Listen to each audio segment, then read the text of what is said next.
Malacanang mipasidaan ngadto sa mga overseas Filipino workers nga moapil sa ipahigayong Zero Remittance Day ugma nga ang ilang mga pamilya ang unang maapektuhan. Niadtong Martes, ang Migrante Party List ni anunsyo nga magpahigayon sila og Zero Remittance Day protest ugma Agosto 28 bisan pa man nga gipahunong na ni Presidente Benigno Aquino III ang bag-ong palisiya sa Bureau of Customs nga manghiling sa mga balikbayan boxes. Si Presidential Communications Operations Office Secretary Erminio Coloma Jr.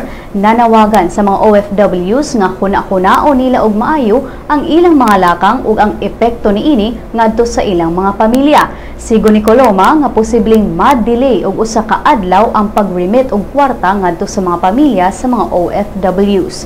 Sa bahin ni Senador Francis Escudero, iyang gibutyag nga posibleng mawad-an og 3.1 billion pesos ang nasod kung madayon ang Zero Remittance Day protest ugma.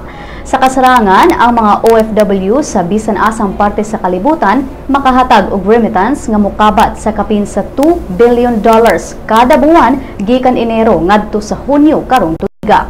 Ang migrante naglaom nga pinaagi sa Zero Remittance Day nga protesta, mapugos ang gobyerno sa pagbawi sa 600 million pesos nga target revenue.